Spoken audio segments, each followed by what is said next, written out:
오늘은 기초생활보장제도에 대해 설명해 드리려고 합니다. 이 제도를 잘 모르시는 분들이 많고 막연하게 어렵게 느끼는 분들도 많아서 오늘은 천천히 이해할 수 있도록 안내해 드리겠습니다. 특히 연세가 있으신 분들, 또 처음 들어보는 분들도 이해할 수 있도록 풀어드리겠습니다. 혹시 이런 생각 해보신 적 있으신가요? 나도 받을 수 있을까? 내가 집이 있으니까 나는 안 되는 거 아닐까? 내가 받게 되면 한 달에 얼마나 나올까? 병원비도 도와주나? 월세도 도와주나?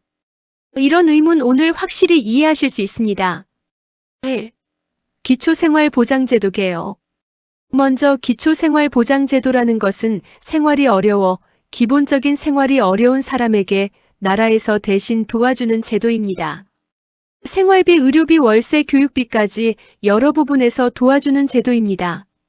이 제도는 누구든 경제적으로 어려워졌을 때 도움을 받을 수 있습니다. 그리고 이건 부끄러운 것이 아닙니다. 내가 받을 수 있는 권리는 당당하게 사용하는 것이 맞습니다. 2. 생계급여, 주거급여, 의료급여, 교육급여 설명. 첫 번째로 생계급여라는 것이 있습니다. 생계급여는 한 달 생활비를 도와주는 돈입니다. 직장을 본다든가 식사를 한다든가 생활비에 꼭 필요한 돈을 지원해주는 것이죠. 그 다음 주거급여가 있습니다. 이건 월세나 전세 지원이라고 생각하시면 이해하기 쉽습니다. 임대주택에 사시는 분들도 받을 수 있고 일반 원룸에 사시는 분들도 조건만 맞으면 받을 수 있습니다.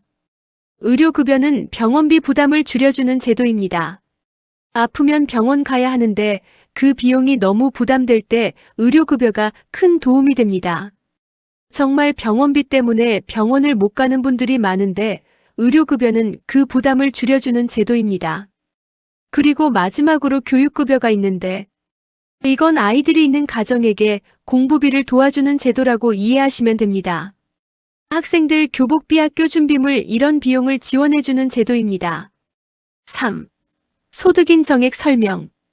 이제 기초생활보장제도가 무엇인지 알았으니 내가 받을 수 있는지 어떻게 판단하냐가 중요한데 이때 등장하는 말이 바로 소득인 정액입니다. 어려운 말이니까 제가 아주 쉽게 설명드리겠습니다. 소득인 정액이라는 것은 내가 한 달에 실제로 쓸 수 있는 돈이 얼마인가를 계산해 보는 것입니다. 월급만 보는 것이 아니라 연금도 보고 사업소득도 보고 예금, 자동차 같은 재산도 봅니다. 근데 여기서 가장 중요한 것은 재산이 있다고 바로 탈락은 아니라는 점입니다. 집이 있어도 탈락이 아니고 예금이 조금 있다고 탈락도 아닙니다. 왜냐하면 재산은 먼저 기본 재산액이라는 것을 빼고 남은 금액만 계산합니다. 그래서 집이 있어도 수급을 받는 분들이 많습니다. 4. 기준 금액 설명. 소득인 정액이 일정 기준보다 적으면 수급자가 될 수 있습니다. 이 기준 금액은 매년 달라지는데 2025년 확정 금액 기준은 1인 가구 소득인 정액 기준이 76만 5,444원, 2인 가구는 130만 4,926원입니다. 이 금액보다 내가 실제로 쓸 수 있는 돈이 적으면 생계급여 받을 가능성이 있는 겁니다. 5. 근로소득 공제 설명. 중요한 점 하나 더. 내가 일을 해도 수급이 끊기는 게 아닙니다. 오히려 일을 하도록 제도가 설계되어 있어서 월급의 30%를 먼저 공제하고 남은 금액만 소득으로 계산합니다. 예를 들어 월 30만 원을 번다면 9만 원은 공제되고 21만 원만 소득으로 계산됩니다. 그래서 일을 하면서도 생계급여 받는 분들도 있습니다. 6살의 일독거 어르신. 그럼 이제 실제 사례를 들어볼게요. 사례 하나는 혼자 사시는 70대 어르신입니다.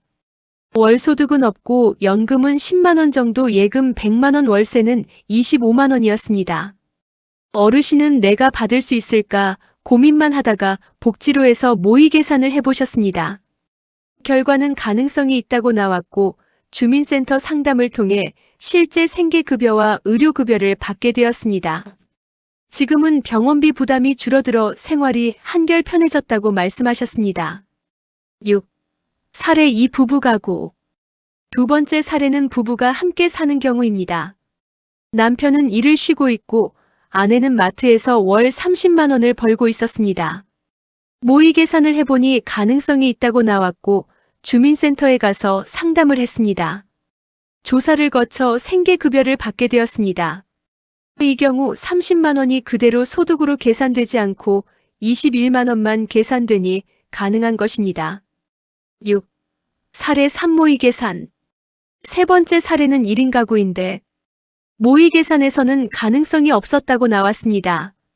이런 경우에도 바로 포기하지 말고 주민센터에서 상담을 받아보는 것이 좋습니다.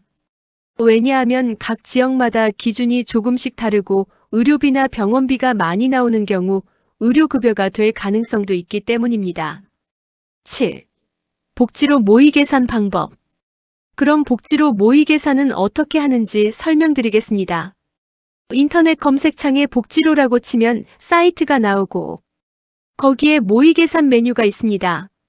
그 안에 가구원수 월소득 예금 자동차 이런 것들을 입력하면 가능 여부가 나옵니다.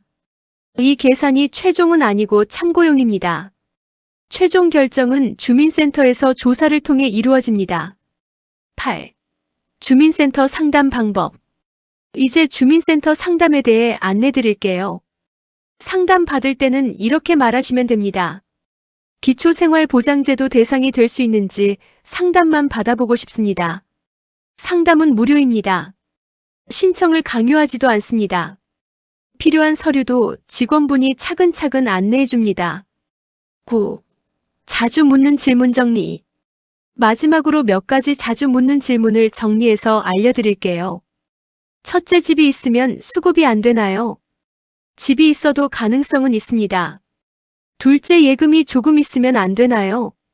조금 있는 건 괜찮습니다. 셋째, 일을 하면 수급이 끊기나요? 아닙니다.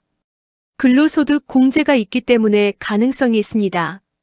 이제 마무리하겠습니다. 오늘 설명드린 것처럼 혼자 고민하고 포기하지 마시고 복지로에서 모의 계산 한번 해보고 가능성이 보이면 주민센터 상담도 받아보시기 바랍니다. 제도는 준비되어 있고 우리가 몰라서 못 쓰는 경우가 많습니다. 오늘 이 영상을 들으신 분들이 조금이라도 숨을 편하게 쉬는데 도움이 되었으면 합니다.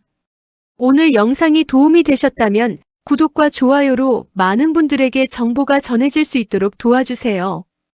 영상 내용을 글로 보고 싶으시다면 아래 설명란을 클릭해주세요. 앞으로도 알기 쉽고 믿을 수 있는 복지 정보로 다시 찾아뵙겠습니다. 시청해주셔서 감사합니다.